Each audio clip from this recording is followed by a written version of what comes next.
Aloha and welcome to Positive Space. Today you're going to get the Rami. We are talking about saying no. No is not a bad word. Matter of fact, if you don't use the word no, you may disintegrate. Stay tuned for this video for a little bit about my favorite app right now, which is called Clubhouse. Make sure you subscribe to my channel, Rami Positive Space, right now, and also hit that like button. The word no can be used to help you when you do not want to do something. It's all about you having the power and the confidence to say no when you do not want to do something. Guess what? It's an important skill. In the world and the realm of counseling, it is actually called a refusal skill.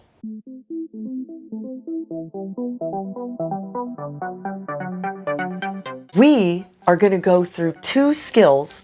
One is going to be talking about your awareness level. And then two, we are going to be talking about actually saying no. And potentially using a script to help remind you of what to say in stressful situations. So let's get right into this.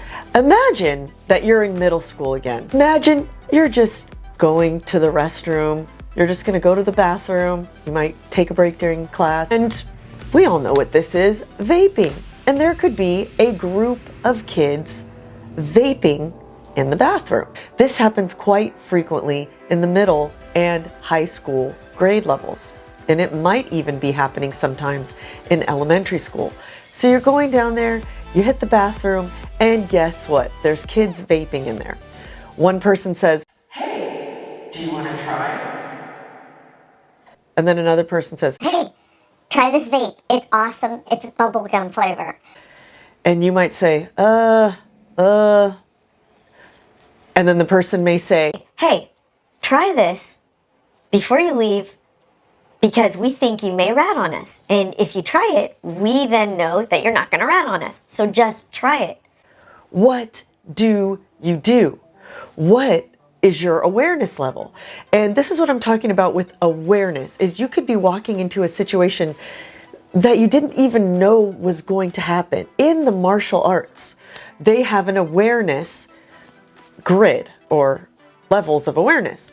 So in the first level of awareness, you're going to see that it's level white. When we're talking about level white, we're talking about you have no idea what you're walking into. Life is basically just happening to you. You're walking into situations you don't know what's going on. Level yellow, you have a little bit more of a consciousness of what is going on, what you're walking into. You might be thinking, hey, there might be a potential of a certain situation of vaping in the bathroom. There could be a potential fight brewing. I don't know who's going to be in the bathroom, but at least you're being a little bit more aware.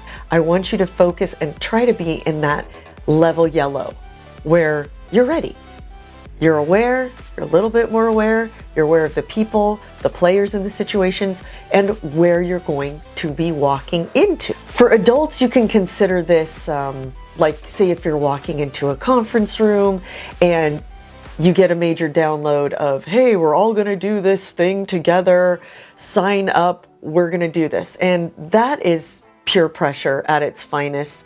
And just as students experience this peer pressure, adults do too. Because your system, your corporation, wherever you are, they may want to influence you to make a decision that you don't feel comfortable making. But then when you have a large group of people there, everybody signing up to do something, you will feel pressure to do so. You're going to this meeting, they drop something on you and they say, okay, go sign up, or sign up for your meeting committees or whatever.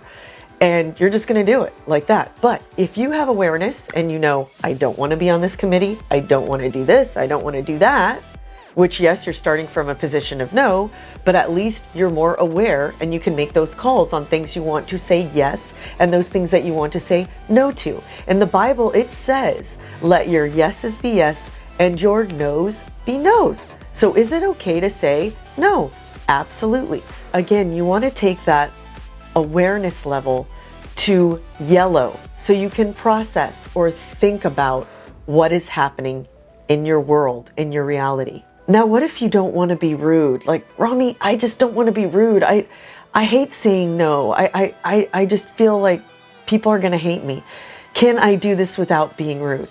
Well, yes and no.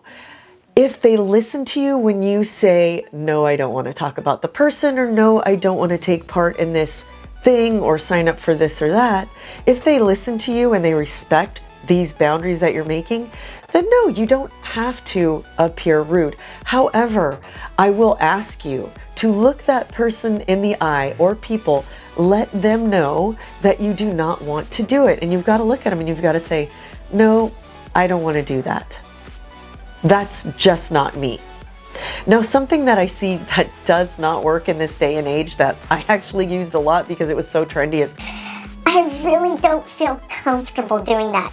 you will probably get laughed out of any situation because that is so cliche and so overused in our day and age. So I would kind of stay away from the I don't feel comfortable doing that, unless you're using it in, say, a group counseling situation or with a counselor, because they will get you and they will not ostracize you or harass you about saying that. Anybody else? We all know it's counseling speak and self-help speak, and it's really not going to help you because they will probably think it's funny. Oh, I don't feel comfortable doing that. And trust me, when I did say that recently, they just looked at me like, really, you're going to use that one on us? The next thing that's important in saying no is, of course, first you want to look them in the eye. Secondly, you don't want to smile when you're saying no. A lot of people have conflicting nonverbals when they're saying no. You don't want your nonverbals to conflict. You don't want to say, no, I don't want to do that, and be shy about it, or chicken. You don't want to be that way. And you definitely don't want to put up a conflicting nonverbal when you're saying no and say, no, I don't want to do that. You want to just say, no, I don't want to do it. And even if you have to practice in front of a mirror and say, no, I don't want to do it. You got to practice. You got to reset your face, and from smiling to nope. Practice it in the mirror. Practice saying no, and practice what your face looks like. This is a huge factor in communication in general, because if you're trying to express that you don't want to do something, but yet your nonverbals are saying it's cool, no one is going to take you seriously. And thirdly, here are some of the ways that you can actually say no. I just can't do it. It's not me. I can't do it. I still have questions about it, and it wouldn't be right for me to do it when I am still questioning if it's right for me. You can say no, or no, thank you. Eventually, you're going to have to leave that situation. Don't just sit there and let conversations transpire so that you can be convinced or bullied into making a yes when you really feel like saying no. You're going to have to use that armor you have, the armor of God, and you can use your feet, point yourself out the door, and leave. You can switch conference tables. You can excuse yourself to go to the restroom. If you're a student, you can go eat lunch somewhere else, find a quiet space. Another great tool you can use is put on your headphones and just kind of zone out and do your own technology thing. If there's anything good about technology right now, it's that you can use it to just be in your own zone and block out anything around you that you don't want to hear. In the end, you are going to communicate to people that you can stick up for yourself, advocate for yourself, and say no. This communicates that you have confidence. You are now starting to create boundaries for yourself and have that awareness that you need to have in this world, in these end times. Are there consequences? Could you not be considered as part of the group? Can people give you the cold shoulder? Yes, and I want you to have an awareness of this as well. When you act a certain way, it will impact the way others look and see you. And that's okay. Standing up for yourself is amazing, and it's very empowering. And you need to do this so that you don't get pushed into the waves of life and have people control you as if you're a drone. As a result of having this confidence, as a result of putting in these boundaries, as a result of saying no, you are going to feel more comfortable in your skin and more empowered. You can see I gave you some examples of what to say if someone asks you to do something and you don't want to do it. So we have some examples. Now I want you to look at having a potential script. You can write your own script out. It doesn't have to be like mine. I want to tell you about something that did happen to me when I was working for the 24-hour crisis line in California. I was working a 5 to midnight shift. Someone for the next shift called in sick. That would be for the midnight to 8 shift. There was no way I was taking that. I knew my boss was going to be calling me about taking the midnight to 8 shift. There's no way I could do that shift and come off of a 5 to 12 and do a midnight to 8 back to back. So I knew that hopefully she wouldn't ask me to do that, but at least I would have a fighting chance to say no. Turns out she got someone to cover for that shift, midnight to 8. Now they weren't going to come in for their 8 a.m. shift to 5 o'clock shift. So of course I get the call. I knew I was going to get the call. I loved my boss. I had the tendency to always say yes to my boss. She was amazing. I loved her. But the thing is, I already just did this 5 to 12 shift. I would have to cram in some sleep, which y'all know is hard if you've ever worked part of, weird evening shifts or night shifts. Then I would have to come back somehow at 8 o'clock in the morning and then work another shift. Not only that, I already had plans with my boyfriend who was going to be my will-be husband. So I already had plans. I prepared myself. I prepared myself to say no because I knew I was going to be a weakling. And there's a lot of silence. And when there's silence, that pressures you into doing something. So what I did, I created a whole bunch of prompts and scripts for me to say no. Check this out. We have sticky notes that say, Rami, shut up. No. Don't talk. Say no. Be quiet. Oh, he's going to fall down. Stop talking. Shut up. Was there awkward silence with my boss? Yes, there was awkward silence. But that's why I put on the box, be quiet. Don't say anything. So a lot of times being still, being quiet, having peace, you'll hear that sound. Will you please come in? Please, I don't have anybody else. I don't have anybody else to come in. Will you please do that for me? I just can't. I can't do it. I already made plans. But I have no one. Who am I gonna get? I need you. Remember to take the breath. Remember to have silence. And you just have to repeat, I can't do it. I am so sorry. I would love to do it on any other occasion. Also remind them that you have covered and you have done other great things in the past. You know that I would cover for this person. You know I would cover for that shift if I could. But I just can't because I already have plans and I don't want to let that person down. But please, I don't have anyone. I'm going to have to come in. But please, I don't have anyone to cover that shift. Make it be silence. It's an uncomfortable silence, but they have to feel it and you have to feel it. And you just have to let your yeses be yeses and your no's be no's. And I just said, no, sorry, I can't do it. I am so sorry. Finally, we hung up. She ended up covering it with somebody else. And I ended up having a great time. Let me talk to you about where I used this refusal skill when it had to do with drugs. I had wonderful friends in high school, except for they did like to experiment with drugs such as marijuana and acid. So one day I was at my friend's house, which was pretty far away from my house, so I couldn't point my feet in a direction and just escape. I love the verse 1 Corinthians 10:13, which says, no temptation has seized you except what is common to man. And God is faithful. He will not let you be tempted beyond what you can bear. But when you are tempted, He will provide a way of escape for you. I prayed. I prayed this prayer, I prayed this verse. My friends all wanted to do acid. And I was like, I cannot be doing that, no. So what I said, I just said a firm no. Nope, I cannot do that. I looked them in the eye. And then another person decided to be brave as well and say, I'm good. I do not need to try acid. So we basically just sat off to the side.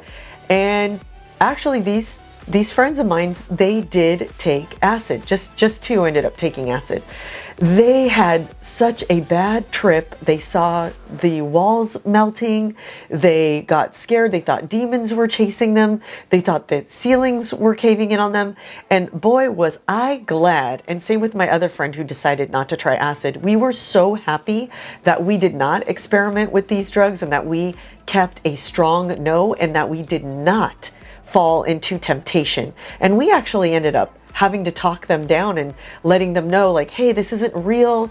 You took a drug. This isn't reality, guys. Let's go over some scripture from the Bible that really, really cements saying yes and no and having an awareness. We have Matthew 5:37 that says, all you need is to simply say yes or no.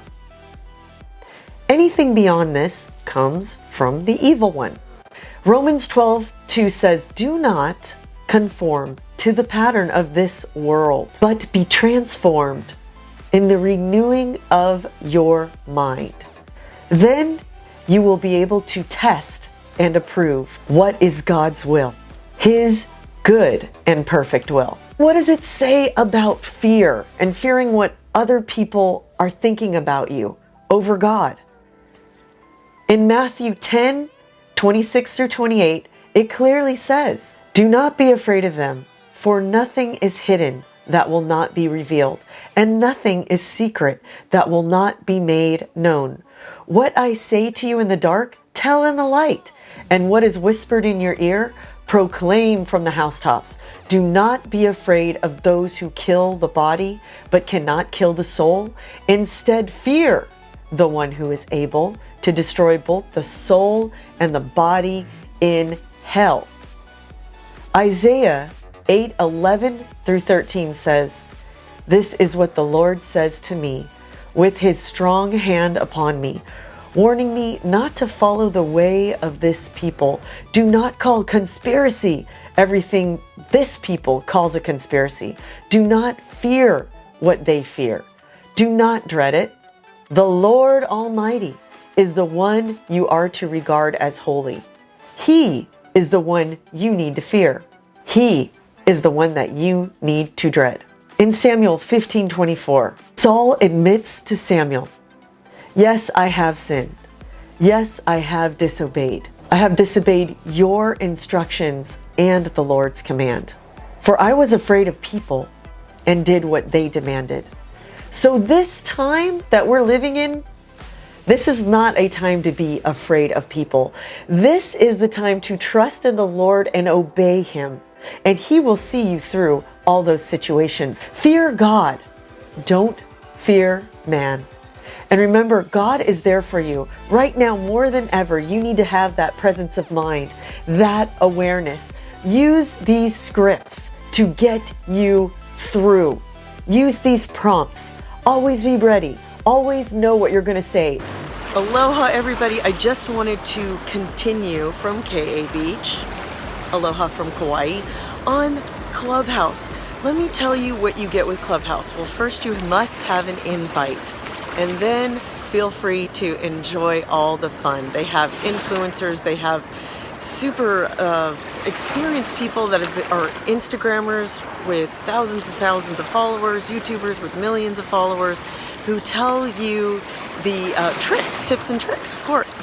Then for my side of the things, I love the Jesus followers there, and they are constantly updating you with information on how to live your best life through Christ. I follow But God, and I've just been loving listening to them in the morning on Fridays, and I will enjoy that today, Friday, when this video comes out. So I hope you check out Clubhouse. It's just amazing. You will love it. There's just so many topics. God bless you. Don't forget to follow me on Instagram, Rami Positive Space.